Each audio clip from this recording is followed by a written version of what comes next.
On December 15, 2020, in a quiet Montana town, emergency services received a frantic call. A man, his voice shaking with fear, claimed his wife had fallen down the stairs and wasn't responding.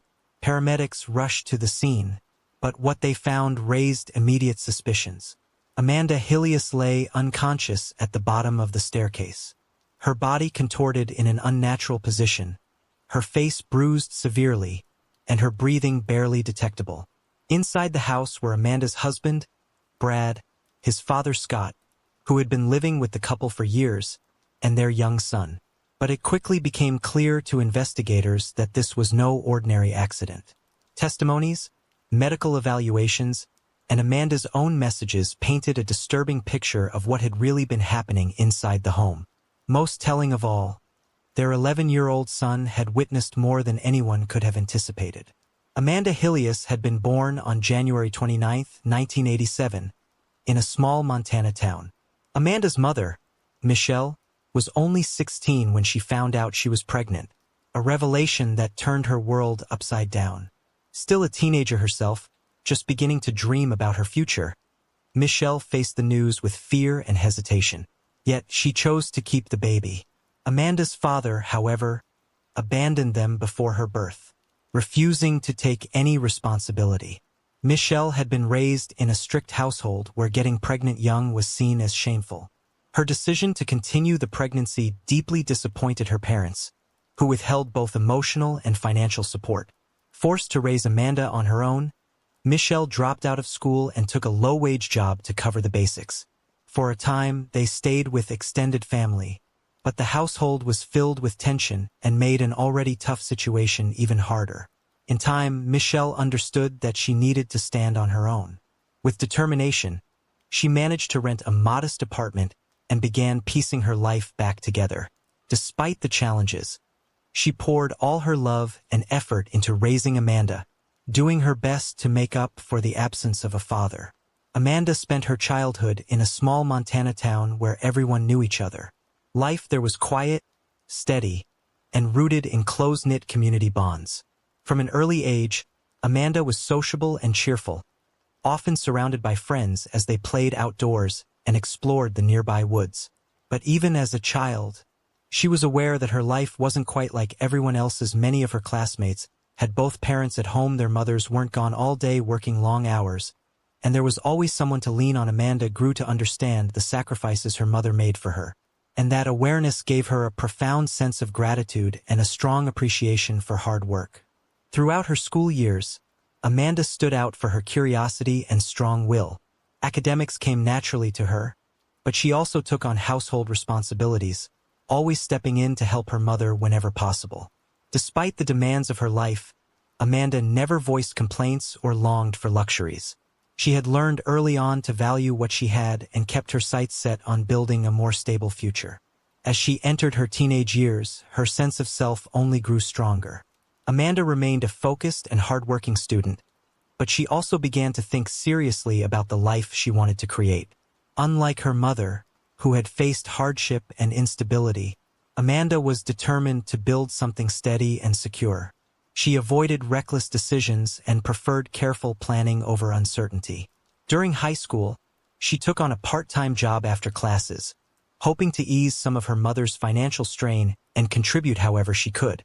Through her part-time job, Amanda developed a deep appreciation for hard work and the importance of financial independence. Her aspirations always leaned toward helping others.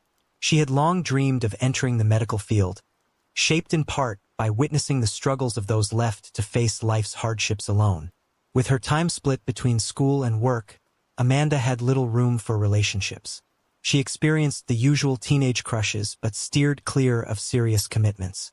She was well aware of her youth and remained determined not to follow in her mother's footsteps when it came to early relationships. In early 2010, Amanda was introduced to Brad Hillius through mutual friends. From their first conversation, the chemistry between them was undeniable. Brad had a relaxed confidence, a sharp sense of humor, and a warm personality. He worked as a firefighter, a job he was proud of, finding meaning in the fact that his work was devoted to saving lives.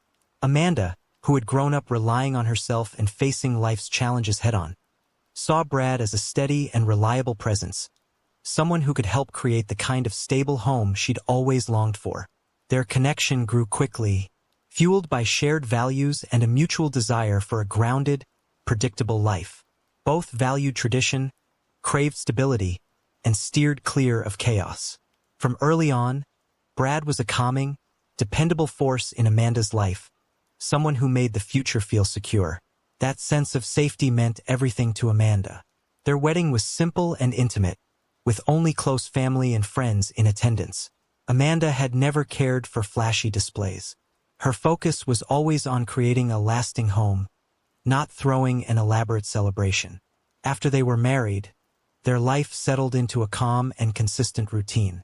They spent their days working, improving their home, and making plans to grow their family.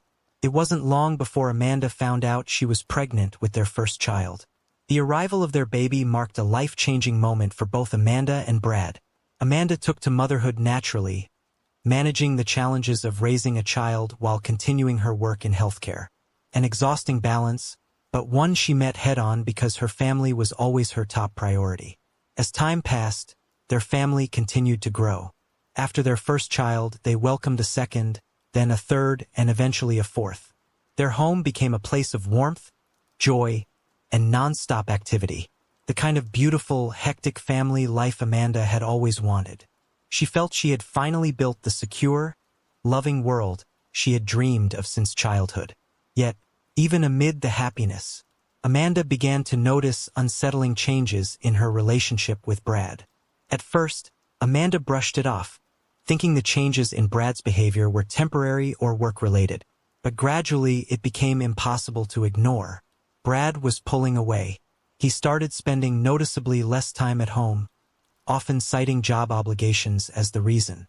Initially, Amanda gave him the benefit of the doubt, knowing how demanding his work could be. However, it soon became clear that he was deliberately distancing himself from their family life. Brad became more irritable and emotionally detached. He no longer showed the same enthusiasm for helping with their children or taking part in family moments. Increasingly, he would leave without explanation, and when Amanda asked where he was going, his replies were vague or dismissive. She could feel the growing distance between them and sense something was deeply wrong in their marriage, even if she couldn't yet define exactly what it was. Brad's growing distance wasn't marked by arguments or outbursts, but rather a quiet withdrawal that left Amanda feeling unsettled. She wanted to confront him, but feared that doing so would only provoke irritation. At the time, she still clung to the hope that his behavior was temporary, perhaps just stress, fatigue, or the weight of daily responsibilities. Yet, those small concerns would soon turn into harsh reality. What began as subtle shifts would quickly snowball into something far more serious. By late 2019, Amanda stumbled upon undeniable proof of Brad's infidelity.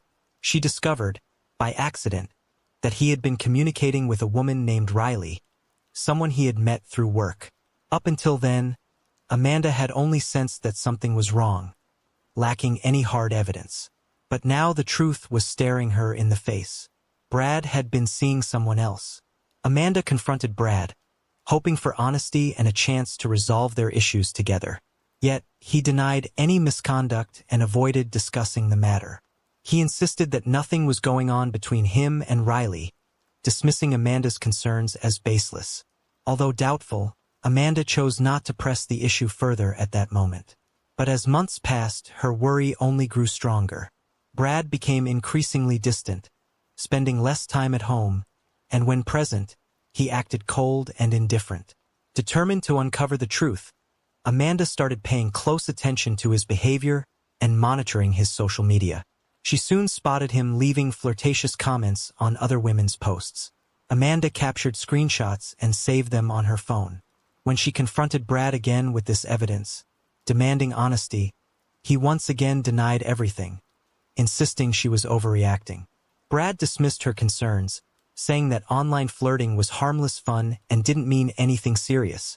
Amanda tried to convince herself the situation wasn't as bad as it appeared, hoping Brad would eventually understand the impact of his actions and change his behavior.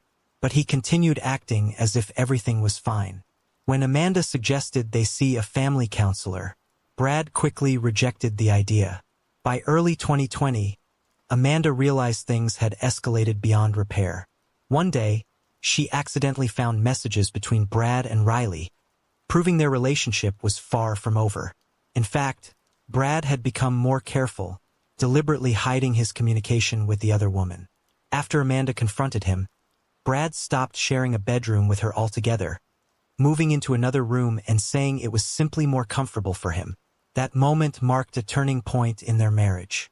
Amanda no longer felt any reason to keep the relationship going, but the idea of divorce scared her deeply, especially because of their family. Then, in April 2020, something happened that would irreparably break their home. One evening, a disagreement between them spiraled into a serious confrontation. Brad grew aggressive, his voice rising in anger and intensity. Feeling threatened, Amanda tried to record the argument on her phone. When Brad noticed, he snatched the device from her and smashed it on the floor. He then grabbed her wrists tightly, demanding she stop provoking him. Amanda managed to pull away and grabbed another phone to call her father for help. On the other end of the line, her father heard the shouting and struggle, and without hesitation, he called the police. When the police arrived, Amanda was visibly shaken, but hesitant to share the full details of the incident. She acknowledged that they had argued but refrained from going into specifics.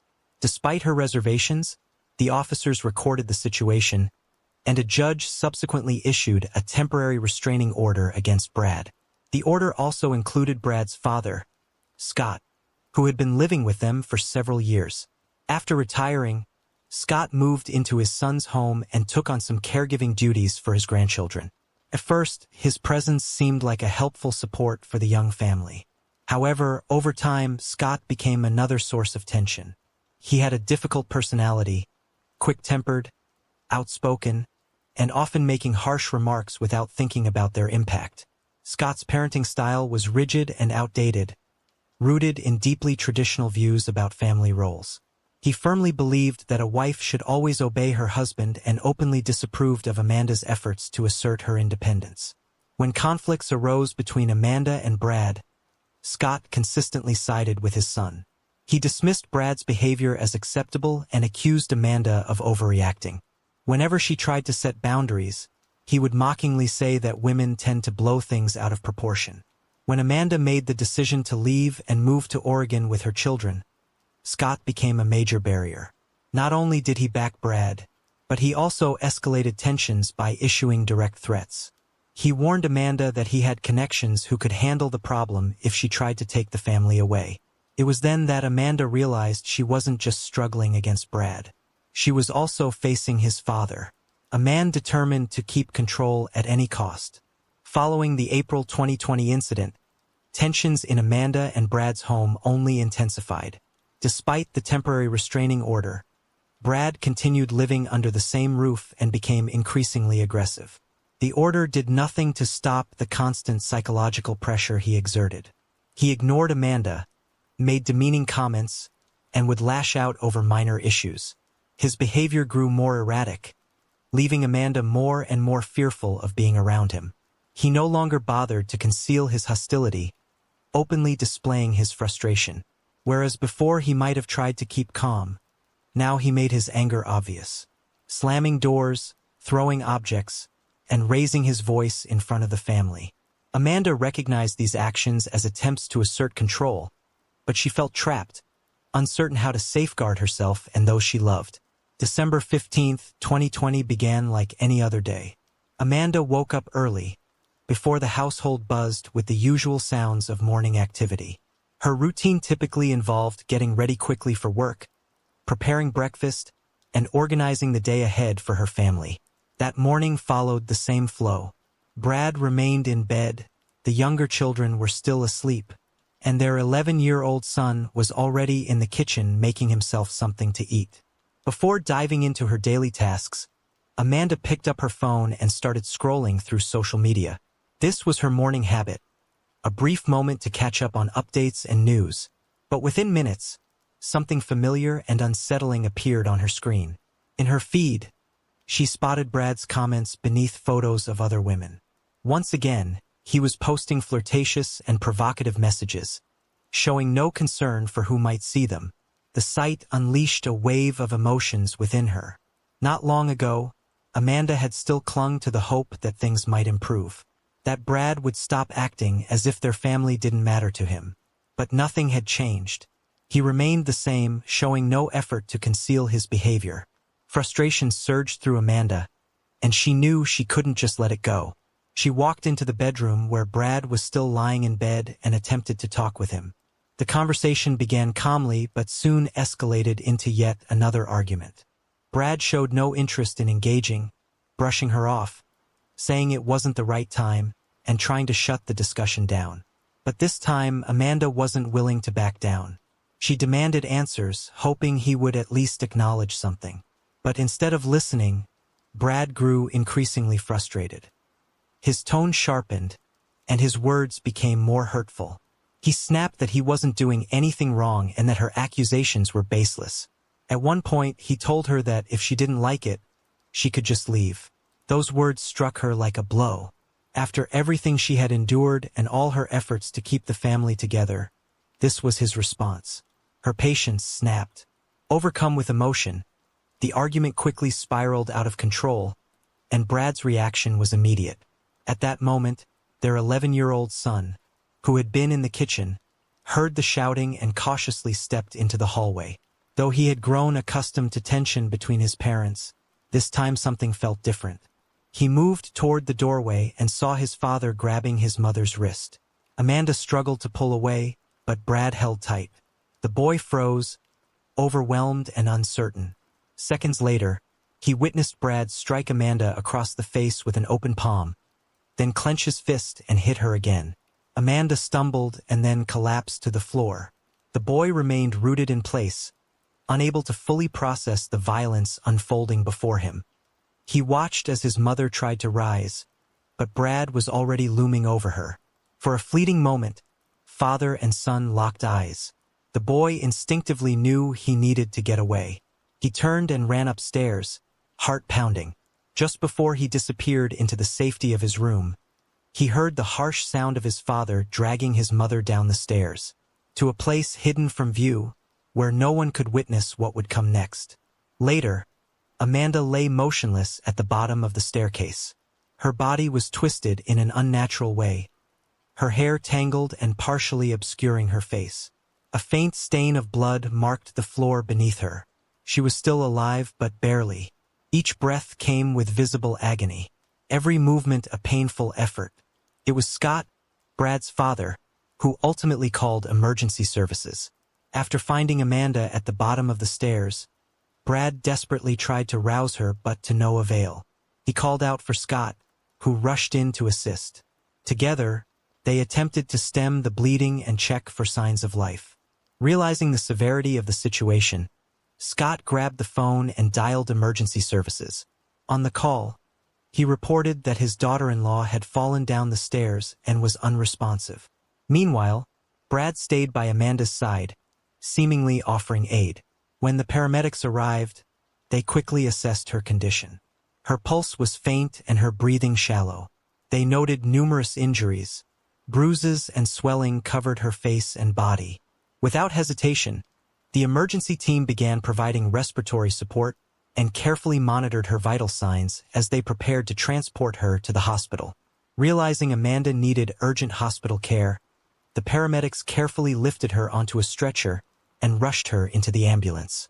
Brad stood nearby, his face tight with tension, silently watching as the emergency team worked. With sirens wailing, the ambulance sped toward the closest hospital, leaving behind a house marked by disorder, heavy silence, and the unsettling weight of something irreversible having occurred. Upon arrival, Amanda was admitted in critical condition.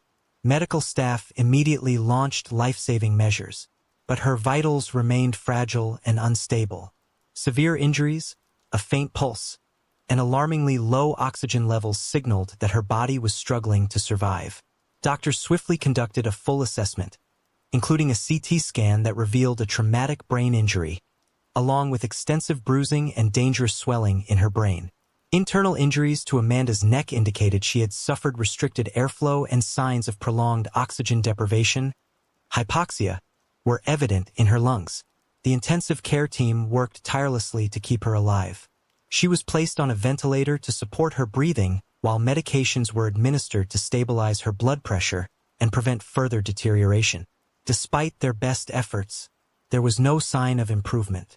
For 3 agonizing days, doctors monitored her closely, but her condition continued to worsen.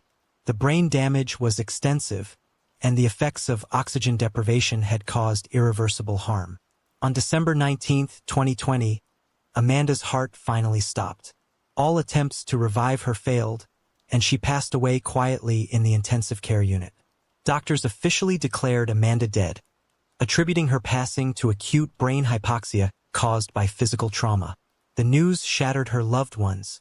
Her mother was overwhelmed by shock, struggling to accept that her vibrant daughter, so full of life just days earlier, would never return home. Her father was left speechless, and the entire family, especially their eldest son, grappled with the heavy reality of their loss. In the wake of Amanda's death, law enforcement launched a thorough investigation. The first to be questioned was Brad, the only adult witness present during the incident. He consistently maintained his story. Amanda had accidentally fallen down the stairs. He said he heard a noise, left the bedroom, and found her unconscious at the bottom of the stairs. According to Brad, he immediately tried to help her, attempted to wake her, then called for his father, Scott. Together, they contacted emergency services. Investigators started to scrutinize Brad's story, and it didn't take long for them to find serious contradictions. The first warning sign was the extent and type of Amanda's injuries. The medical examiner's report showed not only multiple bruises, but also signs of restricted breathing. Brain swelling, damage to the cartilage in her neck, and distinct fractures suggested she had been forcibly held down. Such injuries could not have been caused by a simple fall down the stairs. Further investigation revealed that some of Amanda's wounds occurred prior to the alleged fall. She had bruises on her face, contusions on her arms, and marks on her skin that indicated excessive force. All the evidence pointed to physical abuse before the fall. The most crucial witness was their 11-year-old son, who told investigators that on the day it happened, he saw his father hit his mother and then drag her down the stairs. He remembered hearing Amanda's cries and the sounds of a struggle. He also said that Brad had told him to go to his room before continuing the confrontation with Amanda. His account strongly supported the idea that Amanda had been a victim of domestic violence. But the authorities still needed more evidence. Investigators spoke with neighbors and family members, many of whom confirmed ongoing tensions in the household. Some had overheard heated arguments, and Amanda's close friends were aware of her fears and worries about her home situation. As evidence piled up, law enforcement shifted their focus to Riley, Brad's acquaintance. She was brought in for questioning, and although she initially seemed cooperative, her behavior soon raised doubts. While she denied any involvement, it became clear she was avoiding key questions and holding back information. Riley claimed she had no knowledge of the events that morning and insisted she wasn't involved in the tragedy.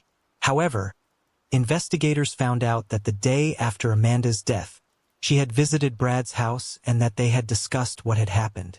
The investigation went on, but by then, law enforcement had already pieced together a clear understanding of what happened. Brad's claim that Amanda's death was an accident didn't match the medical findings or witness accounts. Although he kept denying any involvement, the mounting evidence against him was becoming harder to dismiss. Then, just days after Amanda's passing, an event unfolded that added a new layer to the case. On Christmas Eve, December 24, 2020, Brad's father, Scott Hillius, was found dead in the shed behind his house.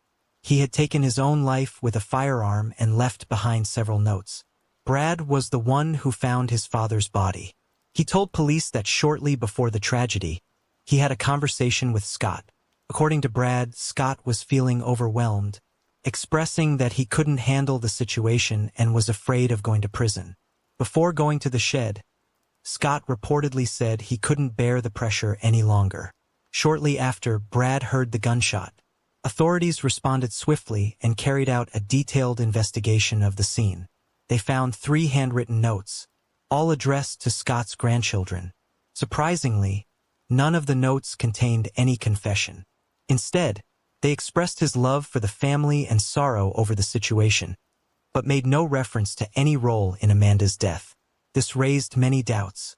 If Scott was truly responsible, why hadn't he admitted it in his final messages? The letters read more like the words of a broken man than a confession to a crime. Brad quickly took advantage of his father's death to deflect suspicion from himself. In talks with the police, he began implying that Scott might have been the one who caused Amanda's injuries. Brad insisted that his father had been emotionally unstable and had previously shown hostility toward Amanda. He suggested that Scott might have been the one to attack her that day and then staged the incident to look like an accident. However, no concrete evidence supported this theory. With Scott deceased, the only person who could confirm or deny it was no longer available. Investigators found nothing connecting Scott to the events of that night. In fact, all evidence continued to point squarely at Brad. Despite his efforts to deflect blame onto his late father, law enforcement dismissed the claim. Forensic findings and witness testimonies consistently implicated Brad as the person responsible for Amanda's injuries. While Scott's suicide might have been driven by fear or guilt, it did not suggest his involvement in the crime.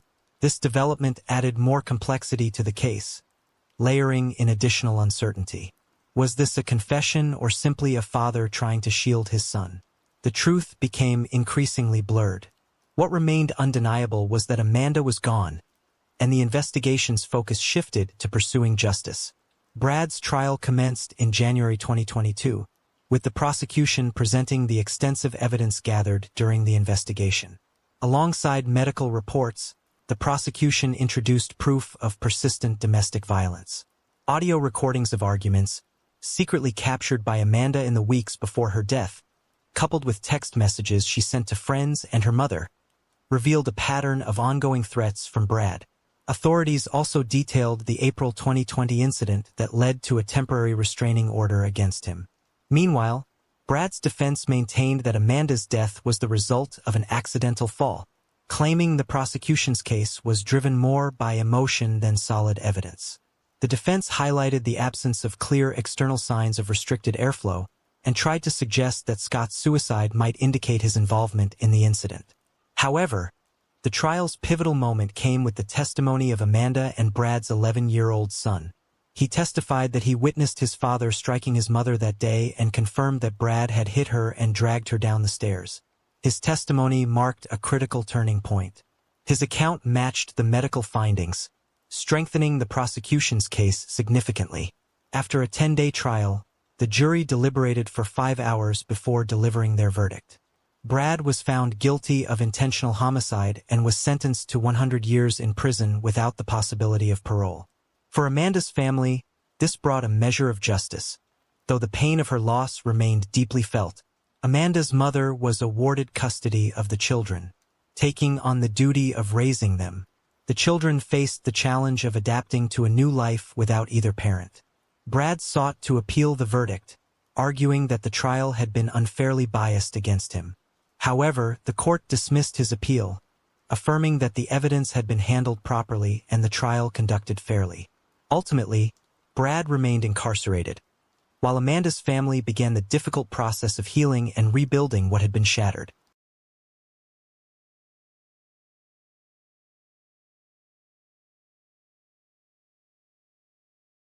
This story unfolds with fear, survival, and disturbing truths hidden in plain sight.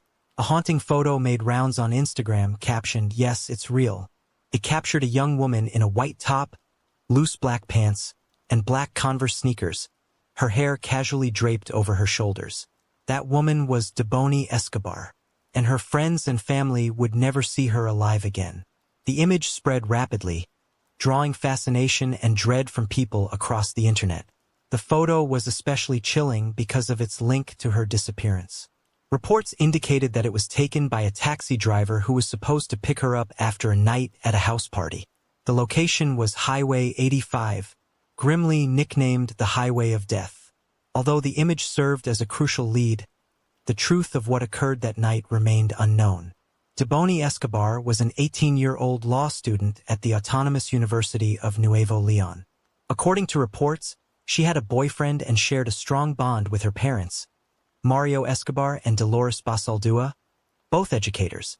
Adopted at just 1 year old, Deboni was raised in a loving home with a tightly knit family. On the night of April 8, 2022, she left home to attend a party with friends. Everyone expected her to return that night, but she never came back. By 8 a.m. the next morning, after speaking with her friends, her father Mario reported her missing without delay. The last known sighting of Deboni was on the highway between Monterrey and Nuevo Laredo. Following the widespread attention her disappearance received online, her father later revealed that he began receiving extortion calls from people claiming to know her whereabouts, demanding money in return for information. This only added to the family's distress. Based on available information, Deboni Escobar left her home around 11 p.m. on April 8 to attend a party with 2 friends, Sarai, whom she had known through social media for about 3 months, and Yvonne, whom she had just met that night. By 11:30 p.m., the trio had arrived at a meetup spot in San Nicolas on Sion Boulevard Street. A rideshare driver took them to a store where they purchased a bottle of vodka along with other items. This confirmed that Deboni did consume alcohol that night. After being unable to enter a party in downtown San Nicolas, they decided to head to another gathering and requested a ride through Didi, a ride-sharing app similar to Uber. According to her friends, they booked the Didi at 12:49 a.m. on April 9th and got in around 1 a.m. Their destination was a rented house located in Colonia Nueva Castilla, a neighborhood in the town of Escobedo. They searched for another party since the first one had already ended by the time they arrived. Around 1:10 a.m., they found one at Quinta El Diamante, also located on and Monica Street. Although they didn't know the host, they were still allowed to join the gathering. At approximately 1:30 a.m., Deboni left the party after a confrontation with some guests who accused her of being visibly drunk. Surveillance footage captured her walking away from the entrance but returning shortly after. At 3:45 a.m., security cameras recorded Deboni running out of the party, pursued by a young man who appeared to be trying to stop her. In response, Deboni struck him and attempted to flee. He blocked her path, resulting in a physical altercation. The situation escalated as more people got involved, including Sarai and another young man. Witnesses reported that Deboni even bit some of those trying to restrain her. Between 3:29 and 3:36 a.m., Yvonne messaged Juan David, also known as Hughes, asking him to take Deboni home. Hughes was the same rideshare driver who had dropped them off earlier. Both Yvonne and Sarai requested his help because Deboni appeared to be intoxicated. By 3:54 a.m., David had picked Deboni up. She entered the car quickly and seemed visibly upset. During the ride, her friend was seen speaking with the driver as the vehicle was moving. Through their text exchange, David realized he had the wrong address for Deboni's home and asked her friends to correct it. At 4:17 a.m., another surveillance camera captured what appeared to be an argument between Deboni and David inside the car. In the footage, Deboni was seen making angry gestures, and at one point, David's arm appeared briefly near her chest. Her father, Mario Escobar, believed that David may have attempted to grope her during the ride, which could explain why she exited the car shortly after being picked up. At this stage, suspicions around David, also known as Hughes, were growing. As the last known person to see Deboni alive, the rideshare driver became the primary suspect. Juan David Suarez, a 47-year-old rideshare driver, was the one who picked Deboni up in the early hours of April 9, 2022. He was also the person who took the widely circulated photo of her standing alone on the highway. His criminal record, which included a recent arrest for drug-related offenses, raised public suspicion about his possible involvement in her disappearance. While the Daily Mail reported that Suarez had previously been investigated for harassment and kidnapping of women, these claims were not confirmed by Spanish-language sources. Despite the suspicions, Suarez has not been officially charged in connection with Deboni's disappearance or death, as authorities have yet to find enough evidence linking him directly to the crime. He has been interrogated multiple times, and his vehicle has undergone thorough inspection, but no definitive proof has emerged.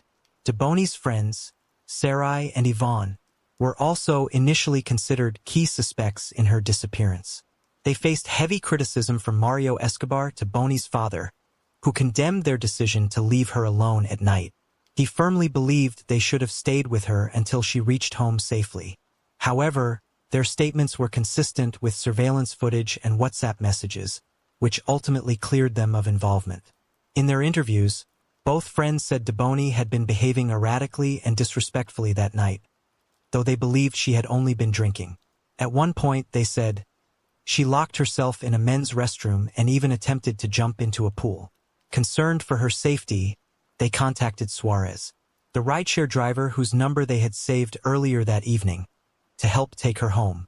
Deboney's friends decided to leave in a separate car after she reportedly refused to go with them and insisted on being alone.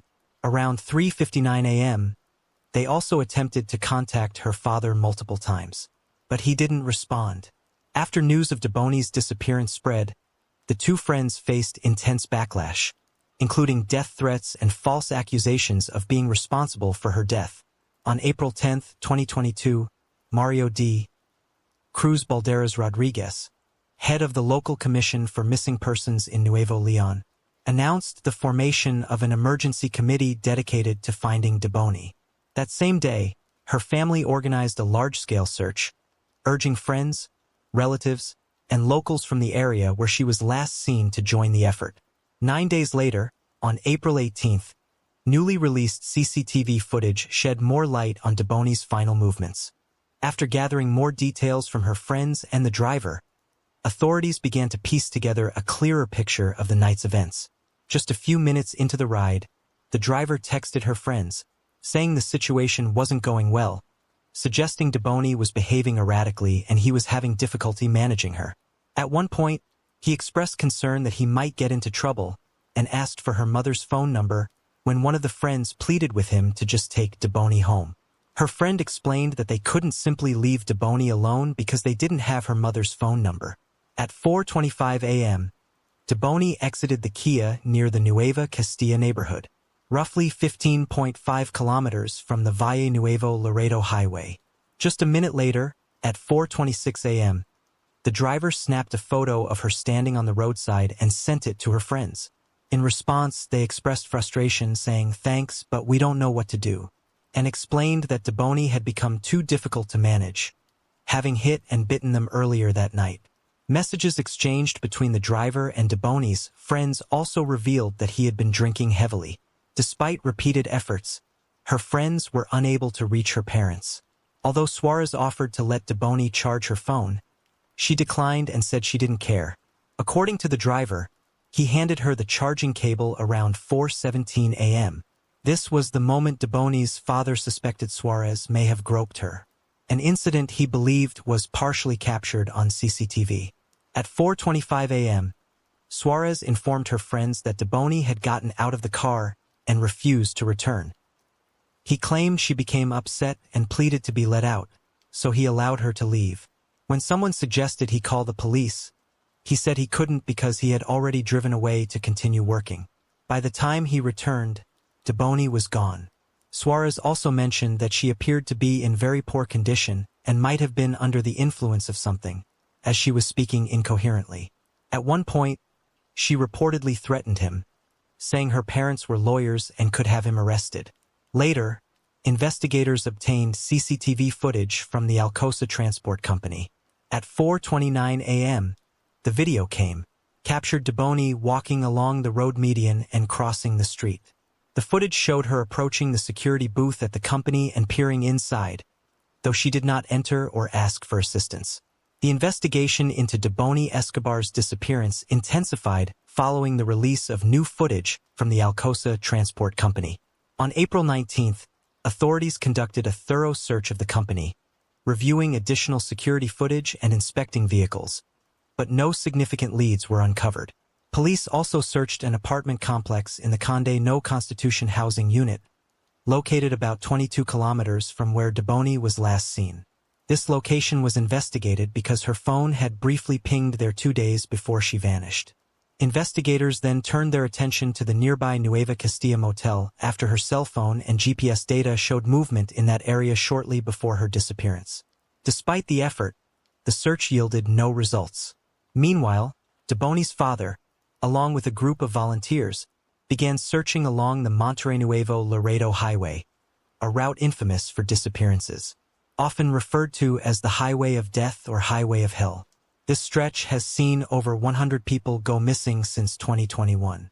The search team combed through wells, water tanks, vacant lots, and nearby streams, distributing flyers with Deboni's information in hopes of uncovering any leads.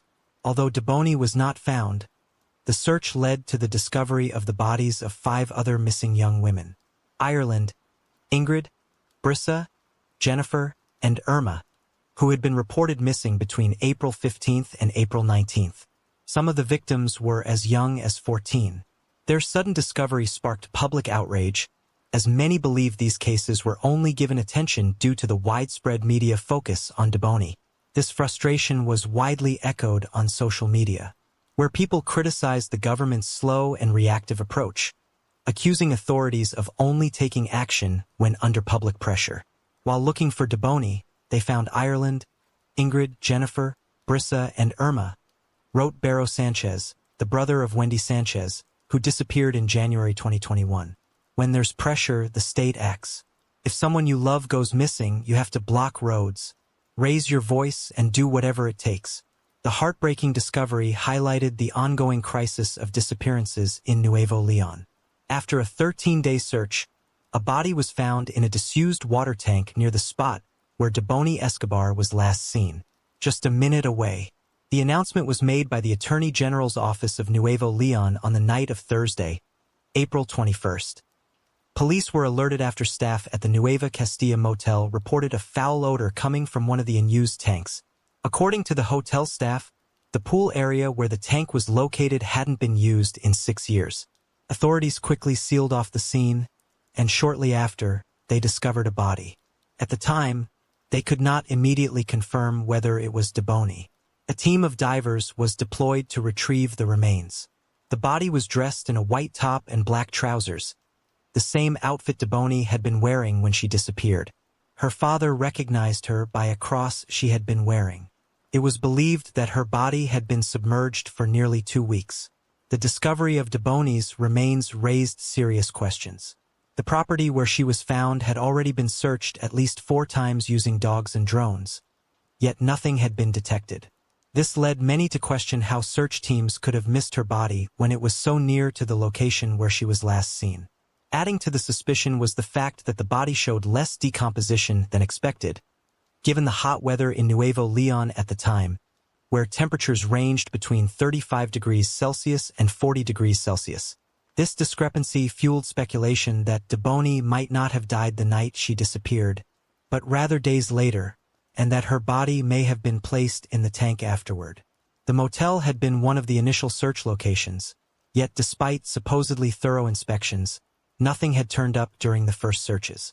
Police also requested access to the motel's security camera footage, but staff claimed the cameras didn't record and were only used for live monitoring. This raised further doubts. How could Deboni's body remain undiscovered for so long? Why hadn't the employees noticed anything unusual for nearly 2 weeks? People questioned whether anyone had seen Deboni or anyone else on the property that night, especially with a security guard supposedly present around the clock. After the body was recovered, it was transported to the morgue, where the first of 3 autopsies was conducted on April 22nd. The initial report from Nuevo Leon authorities stated that Deboni died from blunt force trauma to the head, leading to a fatal brain injury. They suggested she may have accidentally fallen into the 12-foot deep tank located near the motel pool, possibly after climbing a 2.2-meter barbed wire-topped wall. However, that theory quickly began to unravel as the first autopsy revealed a significant inconsistency. There was no water in Deboni's lungs, something typically expected in a drowning case. This suggested that she may have already been dead before entering the water tank. While the official cause of death was listed as traumatic brain injury after submersion, the absence of water in her lungs cast serious doubt on the drowning theory. Adding to the mystery, Deboni's personal belongings, including her phone and handbag, were discovered in separate tanks on the motel property. This raised even more questions about the circumstances of her death. How did her belongings end up in different locations? In light of the conflicting accounts and growing doubts, Deboney's father requested, and personally funded, a second autopsy. He strongly questioned the theory that his daughter had accidentally fallen into the tank. The idea that she climbed a tall, barbed wire-topped wall seemed highly unlikely. Investigators themselves began to suspect that the only plausible entry point to the motel was through the main entrance, which was open 24 hours a day and located next to a now-closed restaurant. The diner, though abandoned for years, was situated close to the tanks where Deboney's body was eventually discovered. The investigation was plagued by issues, conflicting autopsy findings, inconsistent witness statements, and delays in evidence, all of which deepened the mystery surrounding her death. Each new piece of information only raised more questions, fueling public frustration and suspicion.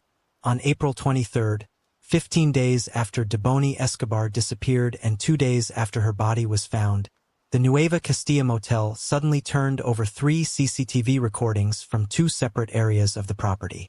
This was particularly alarming because the motel had previously claimed that their cameras didn't record, only provided live footage. The sudden appearance of recorded video sparked immediate suspicion. Why hadn't the footage been shared earlier? What were they hiding? Was the delay due to the motel's actions? Or had prosecutors failed to request the recordings in time? One of the videos, captured at 4:33 a.m., showed Deboney on camera near the closed diner beside the motel, appearing to run, possibly fleeing from something or someone. The second video, recorded at the motel's toll booth, captured Deboney passing through at 4:35 a.m. Both this and the earlier footage were found to be 2 minutes off due to the DVR system's time settings. Importantly, Deboney appeared alone in both recordings. No other individuals were visible. The final confirmed sighting of her came at 4:56 a.m., when she was seen heading toward the tanks near the abandoned restaurant. Before reaching them, she walked in a loop, as if disoriented or unsure of her surroundings. After that moment, no further video or physical evidence was found. The tank area where Deboney vanished was enclosed by a 2.6-meter-high wall topped with barbed wire, with no clear exits to the street and no access points for vehicles. Another smaller wall, standing 2.2 meters tall, separated the tanks themselves. From where Deboney was last seen to the first of the 3 tanks, 2 of which were uncovered, the distance was approximately 11.8 meters. It seemed unusual that Deboney entered the motel grounds alone, especially since no other individuals were captured on camera with her. This led to troubling questions. Was she running from someone? Trying to hide? Why was she circling the abandoned restaurant repeatedly? At around 4:36 a.m., one of the same security cameras caught her peering into the empty diner. It remains unclear whether she ever approached the motel's front desk afterward. The camera tracked her movements from a distance until 4:56 a.m., when she vanished near the vacant lot. Strangely, authorities never explained how she accessed the garden area without passing through the main building, nor why she would be in such a remote part of the property at all. Adding to the suspicions, no surveillance footage was ever released from key areas of the motel, such as the front desk, even though it was reportedly staffed and operating that night. This raises the disturbing possibility that some footage might have been deleted, edited, or intentionally withheld between the time of Deboney's death and the discovery of her body. Residents of the Constitution apartment complex discovered Deboney's ID card 2 weeks after her body was found, reigniting questions about the case. The discovery came as police continued reviewing motel footage that showed an unidentified man entering a vehicle shortly after Deboney was last seen. However, there was no confirmed connection between the ID card and the man in the video. On April 25, 2022, Deboney's father requested an independent autopsy, the results of which were released on May 12. This second autopsy confirmed that Deboney had been murdered and sexually assaulted. It revealed multiple blows to her head, effectively ruling out drowning and confirming she was already dead before her body entered the tank. The report also noted signs of sexual violence, including bruising in the genital area. Due to the conflicting findings, a third autopsy was conducted by a forensics center in Mexico City after Deboni's body was exhumed. Released on July 19, 2022, the third report concluded that her cause of death was asphyxiation, indicating she had been smothered. However, this examination found no evidence of sexual assault, directly contradicting the second autopsy's conclusions. The conflicting reports and shifting narratives only deepened public outrage and intensified criticism over how poorly Deboni Escobar's case was handled. As of 2024, her murder remains unsolved, and Mexico continues to grapple with the failures surrounding her death. The nation was left stunned when her body was discovered inside a tank at the Nueva Castilla motel, a location that had been searched multiple times. Many questioned how she could have gone unnoticed for 13 days and why authorities initially claimed there were no security cameras, only to later release hours of footage. These contradictions fueled suspicions of serious errors, or worse, deliberate interference in the investigation. In January 2023, two hotel employees, Ana Luisa N. and Alida Urith N., were formally charged with providing false information and attempting to obstruct the investigation, further complicating the case. The motel itself gained infamy after a human skeleton was found nearby just months after Deboni's death, earning it the nickname the Motel of Death in local media. Despite footage showing Deboni entering the premises alone before vanishing, the exact circumstances of her death remain unclear. The investigation revealed that the motel had a troubling history and was far from the safe or routine establishment it appeared to be. Despite ongoing outrage and efforts to uncover the truth, many critical questions about Deboni Escobar's death remain unanswered. Who was responsible for killing her? Where was she during the 13 days she was missing? Why did the driver abandon her on a stretch of road known as the Highway of Death? And what role, if any, did the motel staff play in her disappearance and death? The case has drawn comparisons to the mysterious death of Elisa Lam at the Cecil Hotel in Los Angeles. In both instances, young women were found dead under bizarre circumstances at hotel properties, sparking confusion, controversy, and intense public interest.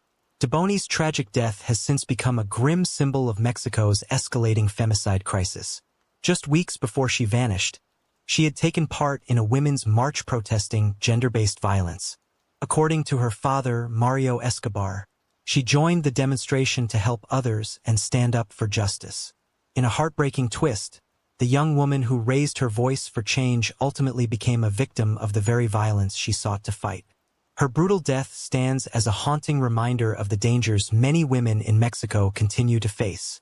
If you found this case fascinating, don't forget to like the video and subscribe to the channel.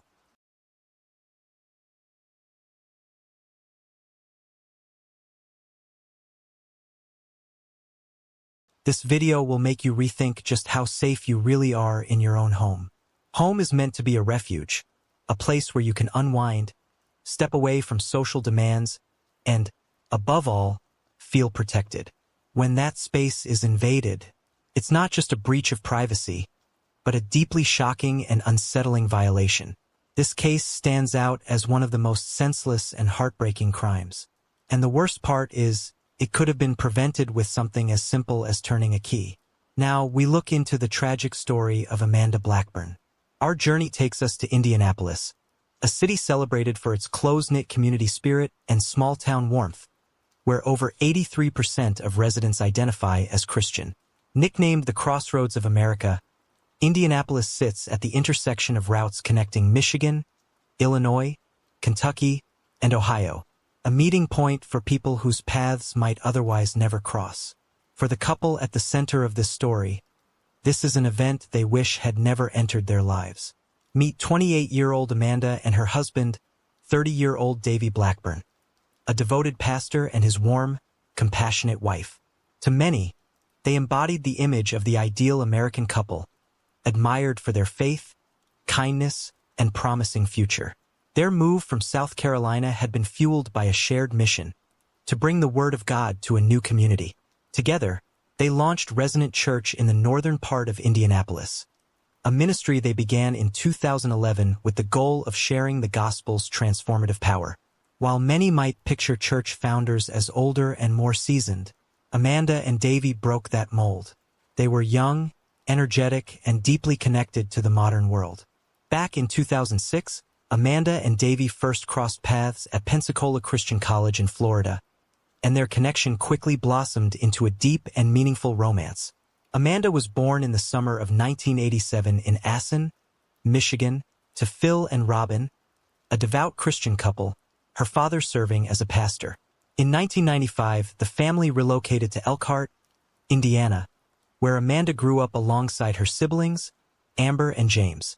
She was known for her gentle, caring spirit and shared a close bond with her brother and sister. As a teenager, Amanda stood out for her diligence, excelling academically while also being active in her church community. After graduating from Elkhart Christian Academy in 2006, she made the courageous decision to leave home and begin a new chapter in Florida. It was in Florida that Amanda met Davy, a man admired for his warmth, humor, and easygoing charm. Cliché or not, his smile truly had a way of lighting up a room. As they spent more time together, they discovered their dreams and values aligned. Before long, they moved in together and welcomed a dog named Mel into their lives, treating him as if he were their own child. Photos from those days overflowed with joy and affection. By August 2008, just 2 years after meeting, Amanda and Davy's love culminated in marriage, deepening their connection even further. In 2011, they made the move to Indianapolis, pursuing their shared mission of spreading the message of Christ. The relocation also brought Amanda closer to her family, something that became even more meaningful in 2014 when the couple celebrated the arrival of their first child, a son named Weston. As a family, they flourished. Davy found deep fulfillment in his role as a pastor and in helping establish their church, while Amanda stayed active, running marathons with her parents and siblings. Davy maintained his fitness through regular workouts at LA Fitness. Their social media reflected a vibrant, joyful life, full of family, friends, and a growing church community. In 2015, their happiness expanded with the news that they were expecting their second child, a daughter they named Everett Evie Grace Blackburn. Tragically, the bright future they had envisioned was abruptly shattered. On November 10, 2015, what began as a typical workday for Davy quickly turned into a day that would change everything. He rose around 6 a.m. for his morning workout, a feat so early that some might call it proof of divine intervention, given how hard it can be to leave the comfort of bed at that hour. About an hour later, he completed his routine and returned home around 7:30 a.m. Rather than waking Amanda, Davy stepped outside to take a phone call in the car, trying to be considerate. Under normal circumstances, this wouldn't have seemed unusual, but that morning would prove far different from any other. When he returned inside, Davy was met with a horrifying scene. Amanda was lying on the floor, surrounded by a pool of blood. Though she was still breathing, she was unresponsive. Thankfully, their son Weston was upstairs, safe and unharmed. After checking on him, Davy immediately called emergency services, urgently pleading for help to save Amanda. Paramedics arrived quickly, finding Davy at the end of the driveway, his hands covered in blood. Amanda had been shot 3 times, once in the back, once in the arm, and once in the back of the head. Miraculously, she was still alive, but her condition was critical. With every second counting, she was rushed to the hospital in a desperate effort to save her life. Tragically, despite every effort to save her, Amanda and her unborn child passed away the following day, with Davy holding her hand in her final moments. The loss was devastating, leaving Davy to grieve not only his wife, but also the daughter they had been expecting, all on what had started as an ordinary November morning. In the aftermath, 3 urgent questions loomed. How did this happen? Who was responsible? And why Amanda? It was evident that Amanda had been brutally murdered, and someone had to be held accountable. But who could have committed such a crime, and why? Authorities launched an investigation, yet they too were confounded. The Blackmans had no known enemies, outstanding debts, or disputes within their community. They led a peaceful, joyful life and were cherished by those around them. The motive remained a mystery, and the case seemed to raise more questions than it answered. When investigators examined the crime scene, several disturbing clues came to light. Davy and Amanda had trusted their community deeply and rarely locked their front door. On the morning of Amanda's murder, this lack of security allowed her killers to enter without resistance. The normally orderly home was unrecognizable. Large blood spatters and traces of brain matter were scattered about 5 feet from Amanda's body. She was found lying face down, unclothed, with her underwear nearby. Nearby, a scattered pile of mail and bank cards was discovered, though not all of the cards were accounted for. On the counter lay a pack of Swisher cigars, a pair of earphones, and a roll of duct tape, none of which belonged to the Blackmans. Amanda's cell phone was untouched in her bedroom, and their dog Mel, though trapped, was found alive and unharmed. Another key piece of evidence surfaced. Amanda's phone showed a missed call from Chase Bank at 7:53 a.m. on the morning of her death. Detectives soon discovered that the missed call was related to suspicious activity on Amanda's bank account. While the case initially pointed to a tragic home invasion, the presence of so much clear evidence led some to speculate that the scene might have been staged. Critics even questioned the seemingly convenient timing of Davy being away from the house when Amanda was attacked, suggesting it could be more than mere coincidence. Yet, this suspicion didn't hold up under closer scrutiny. Davy's routine was highly predictable, and if the perpetrators knew his schedule, they could have expected him to be out for at least an hour and that the front door would be unlocked. Davy also had multiple confirmed aliases at the gym, further complicating the narrative. Beyond these anomalies, the couple appeared genuinely happy, deeply in love, and excitedly preparing for the arrival of their second child. Despite this, some people were quick to form their own conclusions, especially given the number of scandals involving pastors in recent years. High-profile cases like those of John White, Timothy Tillman, and Helga Fosmo have fueled public skepticism toward religious leaders, and Davy, as a pastor, was not immune. Some even drew parallels to ongoing controversies, such as the Texas megachurch investigation, where leaders were removed for their knowledge of abuse and murder. It's alarming how often such issues go unnoticed, and with mainstream media frequently swayed by outside influences, it's easy to see why many stories slip under the radar. Following Amanda's tragic death, Davy launched a campaign to draw attention to the case. He leveraged social media, local news, interviews, and every available outlet to spread the word, hoping to uncover leads that could help identify Amanda's killer. Unfortunately, this effort inadvertently fueled online speculation, with amateur detectives suggesting Davy himself might have been involved in the crime.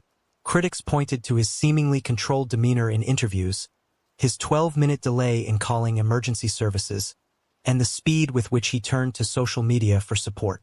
Despite the growing online accusations, Davy's close friends and family stood by him, working to protect him from the harsh scrutiny of public opinion. As often happens in high-profile cases, Davy couldn't escape the impact of the mounting public scrutiny. Meanwhile, authorities fully cleared him of any involvement, turning their attention instead to the events of that tragic morning.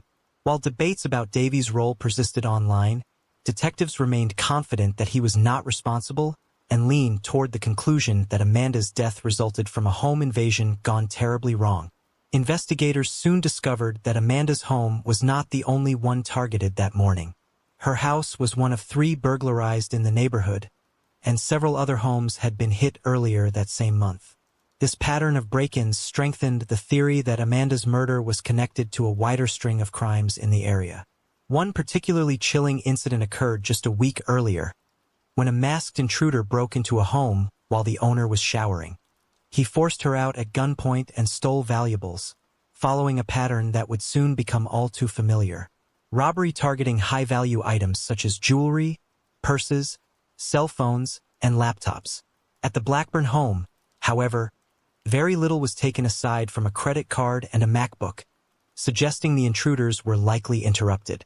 Naturally, Amanda's tragic death left the neighborhood reeling.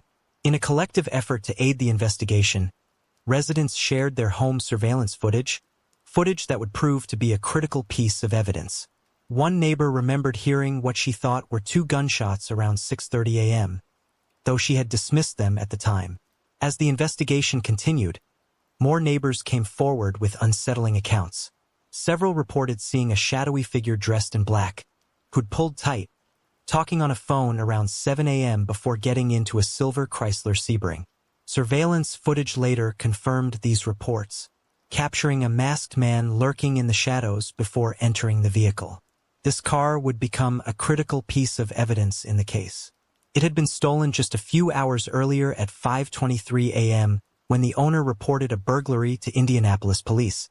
Although she hadn't seen the thief, she woke to find her porch door open and several items missing, including her cell phone, laptop, purse, car keys, and the Chrysler Sebring itself. The home surveillance footage captured the burglars in action, showing that 3 men were involved in the break-in.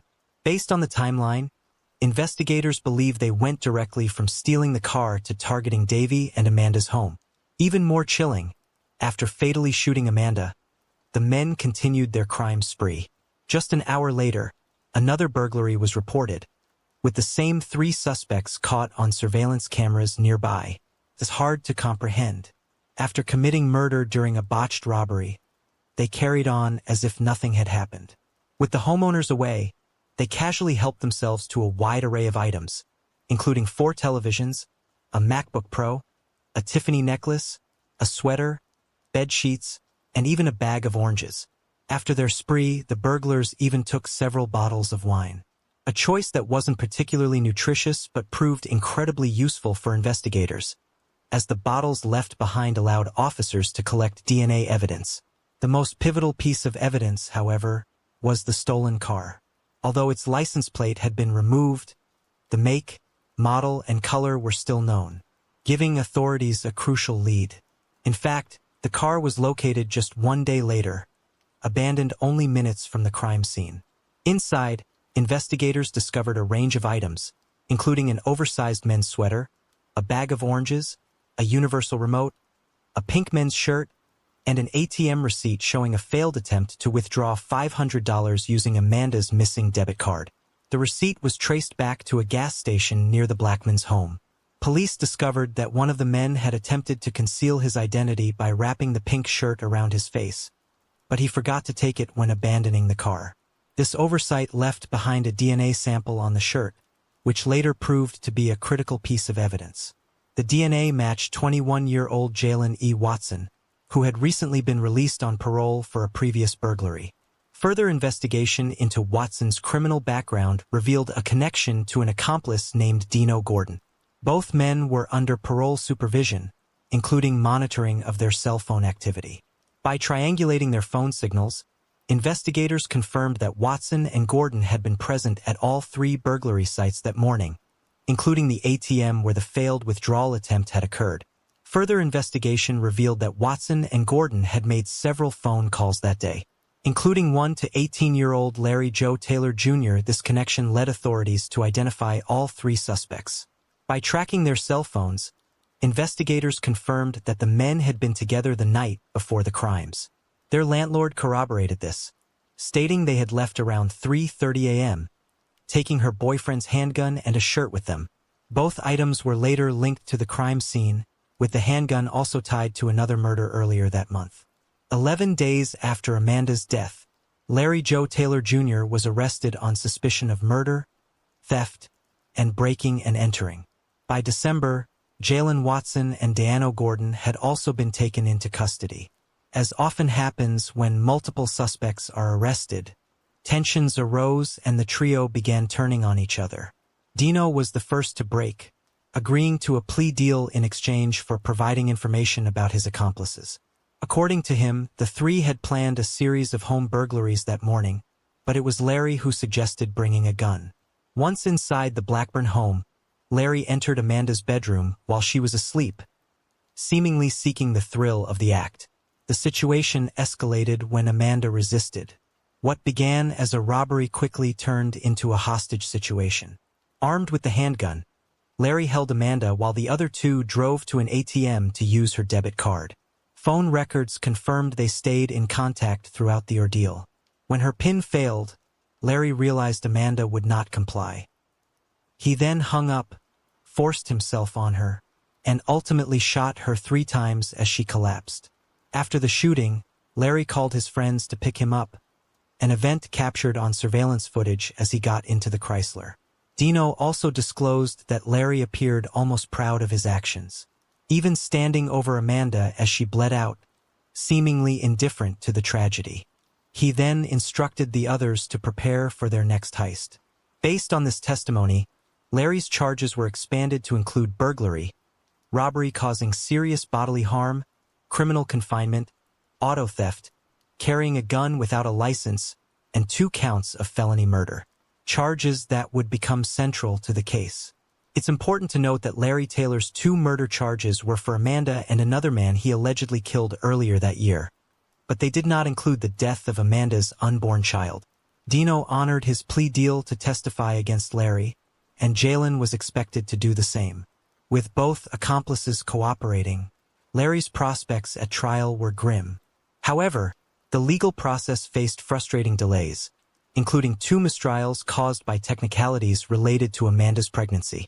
Because no murder charges were filed in connection with the unborn baby, the judge ruled that Amanda's pregnancy could not be mentioned during the trial.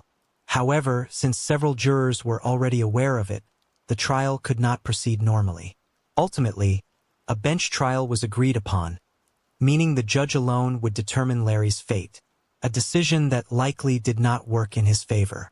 Larry was found guilty on all counts and sentenced to 86 years in prison, ensuring he would never be free again. The trials for Dino Gordon and Jalen Watson took place in March 2021. Thanks to their plea deals, both were charged with 2 counts of burglary and robbery, resulting in serious bodily harm, while 5 additional charges were dropped. Jalen was sentenced to 29 years, later reduced to 15, with a minimum of 10 years to be served.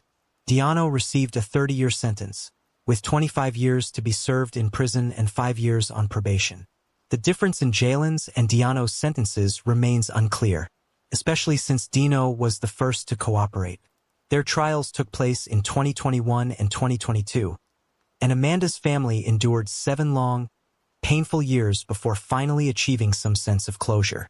Davey, having lost both his wife and unborn child, admits that he, like anyone, experienced intense anger and struggled with negative emotions toward Amanda's killers. Over time, however, he learned to view them differently and ultimately found it in his heart to show mercy, likely influenced by his faith.